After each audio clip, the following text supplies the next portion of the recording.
Maraming nagsasabing makakalaya na ang dating Pangulong Rodrigo Duterte mula sa ICC.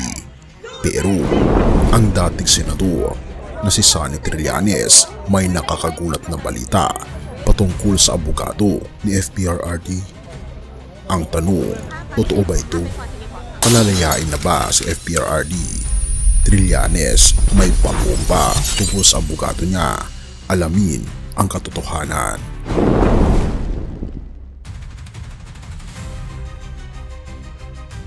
Ito kaya, maraming Pilipino ang akala ko totoo na ngayong linggo usap-usapan sa kanto sa social media sa mga tricycle terminal na tila makakalaya na raw si Duterte muna sa ICC. Pero teka, bakit parang may hindi sinasabi?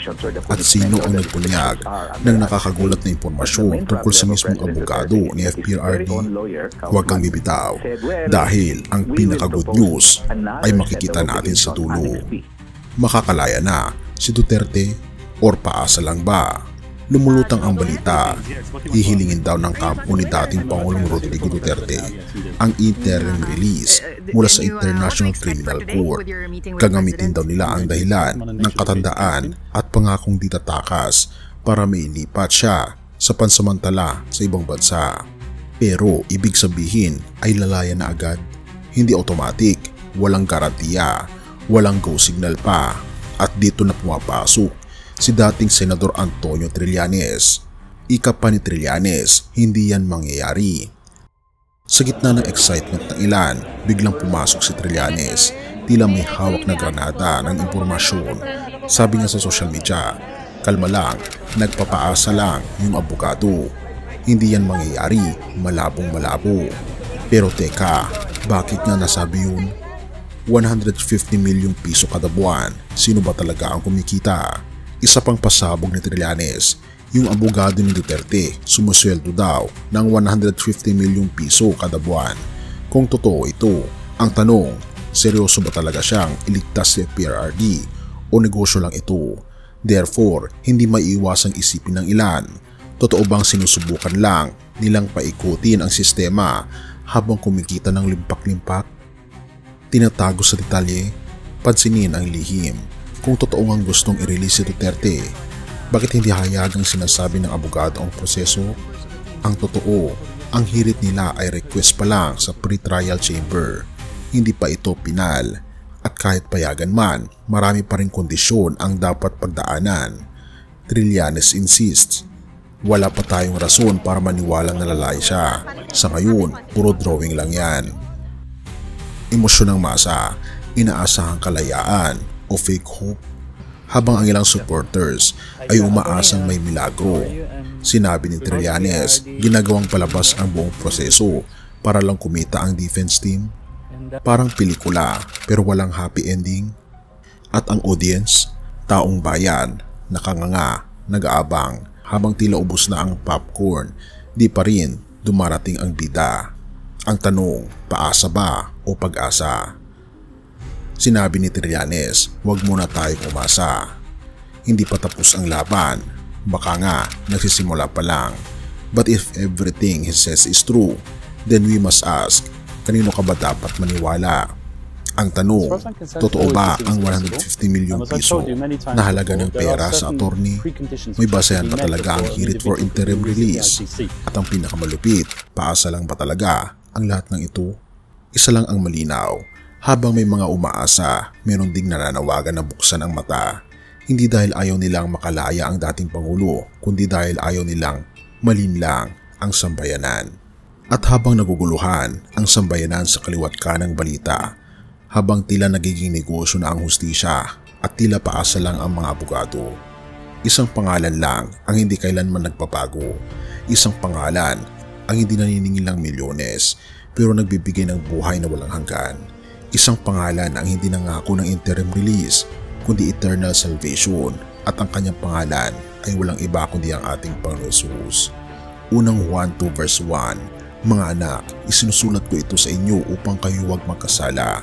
Ngunit kung may magkasala, may tagapamagitan tayo sa Ama, si Jesucristo na siyang matuwid. Kaibigan, si Jesus ang abogadong hindi talo, hindi bayad at hindi paasa. Sa gulo ng mundo, sa mga kasong hindi matapos-tapos, sa mga pangakong naglalaho kapag wala ng kamera o botohan, ang Diyos lamang ang hindi umatras. Ang ating Panginoon Jesus lamang ang nagsabing, "It is finished," at tinapos nga niya ang kaso mo at kaso ko sa krus ng Kalbaryo. Hindi niya kailangan ng 150 milyong piso. Hindi niya kailangang mag-request ng interim release. Siya mismo ang nag-alay ng kanyang sarili para ikaw ay tuluyang mapalaya. Kung pakiramdam mo'y walang katarungan, kaibigan, kung sawang-sawa ka na sa mga paasa, kung hindi mo na alam kung sino ang totoo, kung pakiramdam mo ay parang wala ng hustisya sa mundo, tumingin ka kay Kristo, kaibigan. Siya ang tanging abogado na hindi nababayaran. Siya ang tagapamagitan na hindi mo bibigo. Siya ang hukom na matuwid, mapagmahal at puno ng habag. Kaibigan, Jesus, the perfect lawyer who never loses a case. Hindi mo na kailangang magpakitang gilas. Hindi mo kailangang maging VIP client. Sa Kanya, sapat na ang puso mong handang sumuko at maniwala. Sapagkat sinabi niya mismo, "Heaven and earth will pass away, but my words will never pass away." Matthew 24 verse 35. Kahit kung ang hustisya ng mundo ay parang bula, ang pangako niya ay bato. Purihin ang ating Panginoon Diyos at tayo manalangin. Ama naming Diyos na makapangyarihan sa lahat, salamat po dahil kahit paasa ang mundo, Ikaw ay tapat, totoo at hindi nagpapago. Ikaw ang aking tagapagtanggol, Ikaw ang aking hukom, Ikaw ang aking kalayaan. Sa iyo ako umaasa, sa iyo ako nagtitiwala, sa iyo ang lahat ng papuri. Salamat po Panginoon Diyos sa inyo pong pag-ibig sa amin at salamat sa aming Panginoon Kristo na siyang nabayubay sa krus upang kami ay magkaroon ng buhay na walang hanggan at mapayapang buhay, hindi lamang sa mundong ito kundi hanggang sa walang hanggan. Salamat po Panginoon Diyos sa inyo pong pag-ibig sa amin at patnubayan po kami at patawarin po kami sa lahat ng aming pagkukulang at pagkakasala, sapagkat ito po ang aming samot hiling sa matamis na pangalan ng aming Panginoon Jesus. Amen. Bago natin ipagpatuloy, kaibigan, siya nga pala ang Great Controversy na isa sa mga pinaka-kontrobersyal na libro dahil tumutukoy ito sa mga propesiya sa libro ng Daniel at Revelation na nagaganap na sa panahon natin ngayon. Bago ang pagdating ng ating Panginoong Diyos ay pinamimigay na namin ng libre sa pamamagitan ng PDF.